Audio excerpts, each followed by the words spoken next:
Oke, baik, lanjut. Hari ini kita belajar tentang pengolahan data. Nah, review sedikit ya tentang materi sebelumnya. Di materi sebelumnya, lo itu belajar tentang bagaimana caranya mengumpulkan data. Yaitu dengan menggunakan 3 cara. Cara yang pertama yaitu wawancara. Lo sampai siswanya atau respondennya, lo tanya langsung. Cara yang kedua yaitu menggunakan angket. Artinya pertanyaan-pertanyaan yang lo sampaikan tadi, lo tulis. Sedangkan cara yang ketiga yaitu observasi. Lo datangin dan lo amati si respondennya. Oke, setelah lo udah kelompokin nih data-datanya, saatnya lo mengelola datanya. Biasanya mengelola data itu menggunakan 3 poin. Poin yang pertama yaitu 1. Rata-rata atau min. Nah, kayak gini. Gimana sih Kak cara menentukannya? Oke, biasanya untuk menentukan rata-rata itu menggunakan rumus X bar sama dengan X1 ditambah X2 ditambah X3 dan X seterusnya dibagi dengan N. Nah, apa itu Kak si X1, X2, dan X3? Nah, X1 itu data 1. X2 itu data 2. X3 itu data 3. Kayak gitu. Oke, Kak, maunya contoh dah. Tapi sebelum contoh, lo perlu tahu bahwa si N ini adalah jumlah keseluruhan data. Jumlah keseluruhan data. Oke, langsung contoh. Misalnya si A, Anton, makan buah apel sebanyak 10. Si B makan buah apel sebanyak 20. Si C makan buah apel sebanyak 30. Si D makan buah apel sebanyak 20. Si E juga nggak mau kalah, makannya juga 20. Nah, yang si A ini adalah X1 atau data 1. Si B20 ini adalah X2 atau data 2. Paham? Si C 30 adalah data 3 atau X3. Oke, paham? Dan si D ini adalah X4 dan si E ini adalah X5. Oke, dengan jumlah data yakni 5. Kayak gitu. 1, 2, 3, 4, 5. Oke. Sekarang lo tinggal masukin deh data-data yang ini ke dalam rumus ini. Langsung ya. X1-nya 10, X2-nya berapa? 20, X3-nya 30, X4-nya 20, X5-nya 20. Dibagi totalnya 5. Oke, berarti ini berapa ya? 10, 20, 100 ya. 100 dibagi 5 berapa? 20. Oke. Ini adalah rata-ratanya atau minnya.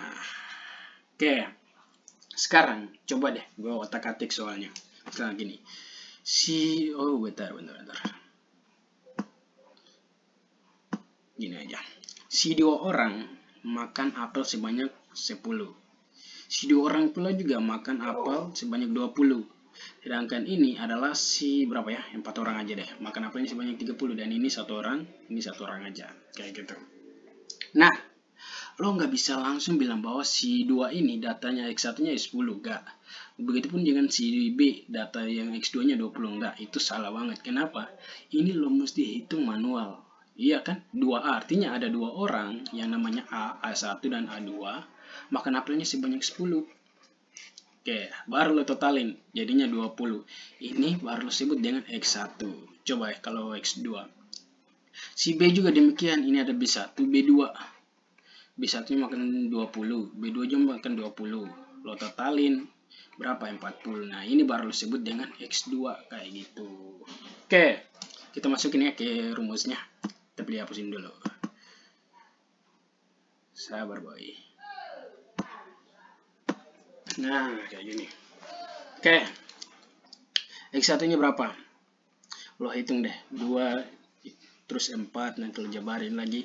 Untuk gampangnya lo kaliin aja. Misalnya 2, makanya 10 ya sudah 20. Ini 2 dikali 20, 40.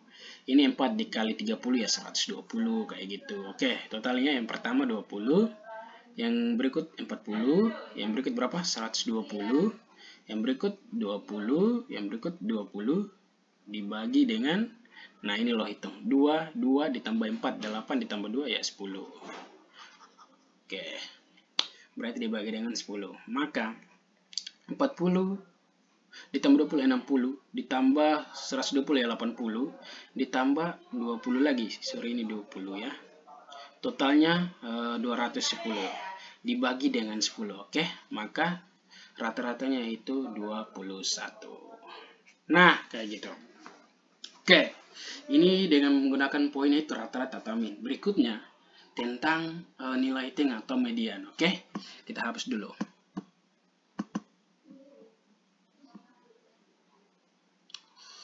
Bentar ya boy, dihapus dulu. Nah, lo bisa skip. Oke, sekarang mulai tentang nilai tengah atau medium. Ya, medium. Median, nilai tengah. Atau median. Nah, poin yang kedua ini adalah poin mengelola data yang sangat simpel, yang sangat gampang menurut gue sih. Misalnya gini, lo punya data 1, 2, 3, 4, 5. Untuk menentukan mediannya, mediannya lo tinggal lihat aja sih nilai yang di tengahnya itu berapa. Nah, kalau lo lihat ternyata nilai tengahnya itu sih 3. Oke, kita anggap aja ini X. Inilah nilai tengahnya. Contoh lagi, misalnya gini. 10, 20, 30, 40, 50, 60, 70. Nilai tengahnya mana? Kalau lihat dari data ini yang di tengahnya mana? Ya, 40 ini. Oke, itu adalah nilai tengahnya. Gampang kan? Nah, gampang karena lo lihat datanya ganjil. Ini datanya berapa? 5. Ini datanya berapa? 7. Ganjil, makanya mudah untuk menentukan mediannya. Coba deh kalau misalnya datanya genap. Oke, coba. Si 1, 2, 3, 4, 5, 6. Nah, kalau ini kan susah cara menentukan nilai tengahnya. Oke, terus gimana kak cara solusi untuk ini? Yaitu, langkah pertama yang lo lihat adalah posisi tengahnya dulu. Posisi tengahnya itu ada si 3 dan si 4 ini. Posisi tengahnya. Oke, ya kan, posisi tengah. Nah, setelah lo nentuin posisi tengahnya, lo jumlahin 3 ditambah 4 dibagi dengan 2. Oke, 3 tambah 4 berapa? 7. Dibagi 2 sama dengan berapa? 3,5. Nah, kayak gitu. Oke, ini baru nilai tengahnya. Artinya apa? Dia berada di sini. 3,5. Oke, nilai tengahnya itu X. Oke, berikutnya. Misalnya contohnya kayak gini, Kak. 10, 20, 30, 40, 50, 60, 70, 80. Nah, gimana kak? Seperti biasa, ini kan kalau lihat datanya itu genap. Maka langkah yang pertama yang lo harus kerjakan itu menentukan dulu posisinya, yaitu posisinya di mana? Di sini 4 dan si 50 ini. Iya kan? Oke, setelah itu lo jumlahin 40 tambah 50 dibagi 2. Oke, berapa nih? 90. Nah, 90 bagi 2. Lo hitung deh 90 bagi 2 berapa. Nah, kayak gitu. Oke, gue bantu ya. 90 bagi 2 yaitu 45. Oke, fix. Nah, ini gue kasih tips sedikit biar lo paham. Lo lihat, kalau si ganjil menentukan nilai tengahnya itu kan gampang. Lo bisa tambah 1 dibagi 2. Oke, berarti 5 tambah 1 yaitu 6 dibagi 2 sama dengan 3. Artinya dia di posisi ketiga. Posisi ketiga nilainya 3. Yang kan di sini 7 ditambah 1. Oke, 7 tambah 1 dibagi 2. Artinya 8 bagi 2 sama dengan 4. Artinya dia berada pada posisi 4. Lo hitung. 1, 2, 3, 4. Oh, ternyata di posisi 4 nilainya 40 ya. Ini sudah nilai tengahnya kayak gitu. Kalau si ganjil lo lihat.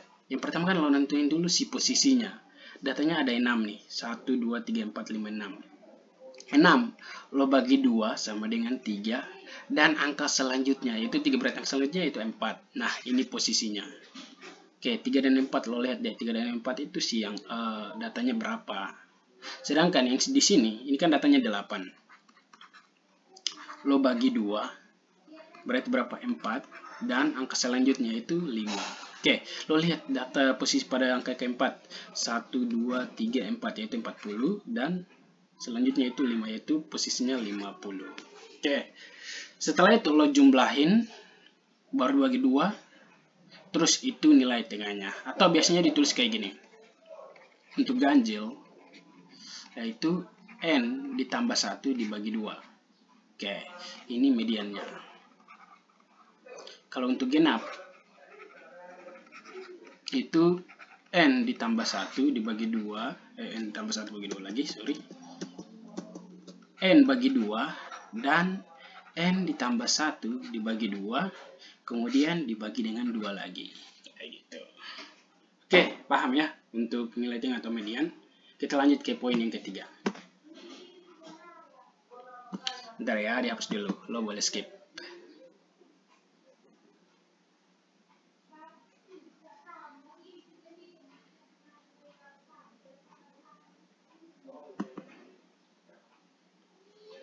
Oke, lanjut. Sekarang itu tentang poin yang ketiga, itu tentang modus. Apa sih bukan modus? Modus atau data terbanyak. Data terbanyak. Kali ini juga mah gampang.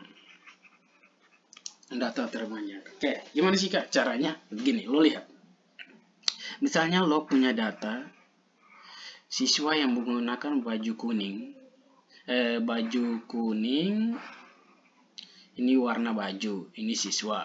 Baju kuning, baju biru, terus baju hitam. Ternyata dalam satu hari siswa yang menggunakan baju kuning itu 5 orang. Terus kalau baju biru, ini biru ya, 2 orang. Sedangkan baju hitam itu 3 orang. Nah, modusnya yaitu ya si 5 ini. Kenapa? Ini kan data terbanyaknya, itu data terbanyak. Gampang kan? Oke, contoh lagi. Misalnya yang makan hotdog. Kayak gini. Hotdog.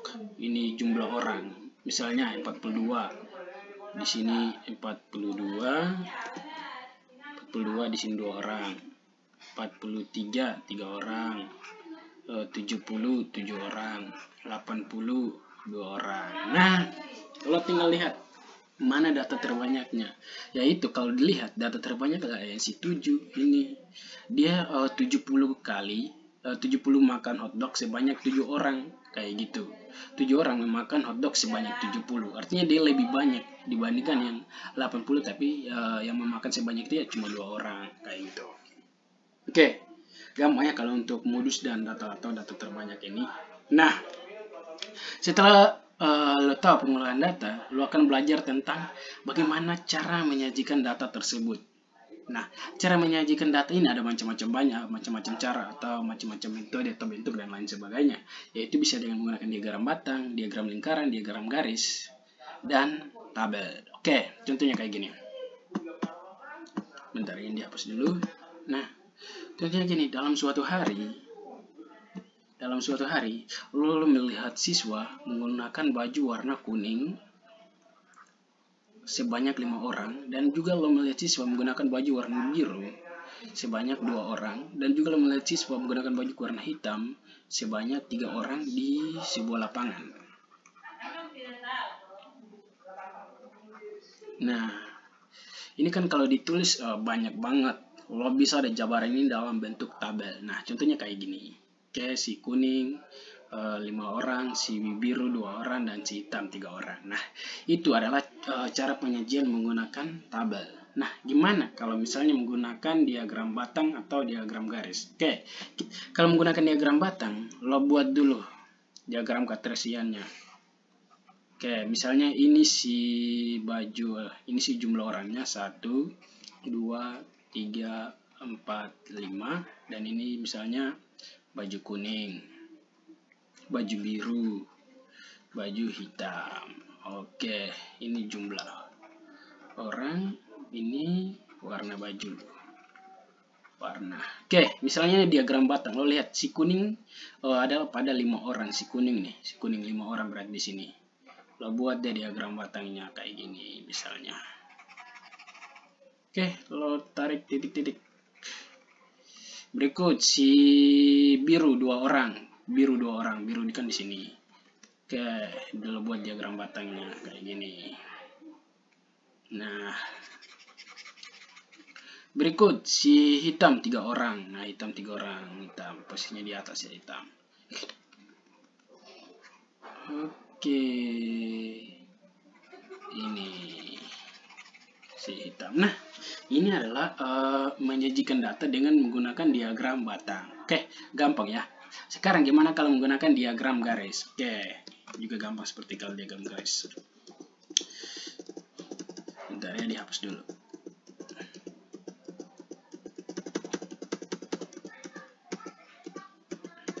Nah, kalau dia garis tuh kayak gini. Lo punya data yang pertama itu 5 siswa menggunakan baju warna kuning. Kuning nih, 5 siswa. Lo tinggal garis tarik, di sini. Terus lo punya data juga bahwa 2 siswa menggunakan baju warna biru. 2 siswa nih. Nah, kayak gini. Terus lo juga punya data bahwa 3 orang menggunakan baju warna hitam. Lo juga bisa tarik garis kayak gini. Nah, kalau sudah kayak gini ya sudah, lo tinggal buat aja sih garisnya ya, dari sini dan di sini. Oke, kayak gitu. Oke, gampang kan untuk diagram garis. Berikutnya diagram batang. Sudah diagram berarti berikutnya apa ya? Lingkaran. Nah, tapi sebelum itu kita hapus dulu. Lo juga bisa skip. Terserah lah lo mau skip atau enggak. Nah, oke, diagram lingkaran. Nah, diagram lingkaran itu kayak gini. Misalnya lo punya data bahwa sini ya, gue buat dulu datanya. Penjual buah. Ini buah. Misalnya buah yang pertama mangga. Buah yang berikut pisang. Buah yang berikut anggur. Jadi ini mangga, pisang, anggur. Yang menjualnya itu ada si om jumlah jual 8 orang. Terus ada juga yang 2 orang yang jual pisang, ada juga yang jual anggurnya 10 orang. Nah, kayak gitu. Loh, untuk menentukan menjadikan dalam bentuk diagram lingkaran, lo harus hitung dulu jumlah data keseluruhannya berapa, yaitu 20. Misalnya lo pengen hitung nih, yang si jual mangga ini berapa persennya. Yang jual mangga 8 orang. Dibagi dengan total keseluruhannya itu 20 dikali dengan 100%. Nah, oke, ini tinggal lo kali ini coret-coret di sini berapa? 5 ya, 5. 8 dikali 5 sama dengan 40%. Berikutnya, untuk yang jual pisang yaitu 2 orang. Dibagi dengan data keseluruhannya itu 20 dikali dengan 100%. Coret-coret 5 ini berapa? 10%. Berikut 10 orang dibagi dengan 20 orang dikali dengan 100%. Nah, ini berapa? Ini 5 orang. 10 kali 5 ya 50%. Oke, kalau sudah kayak gini, lo boleh tentuin si diagram lingkarannya seperti apa. Nah, ini kan 50%. Jadi misalnya lingkaran nih. Oke, belah 2 kan. Satu lingkaran kan 100%. Dibelah 2 ya 50%. Kayak gitu. Berikutnya adalah 10%. Lo tinggal buat aja deh. Lo potong sini. Ini 10%. Oke, sisanya inilah 40%. Nah, kayak gitu tentang diagram lingkaran. Oke, sekian dulu video tentang pengolahan data serta penyajian data. Sampai ketemu di video berikutnya, itu tentang latihan-latihan soal.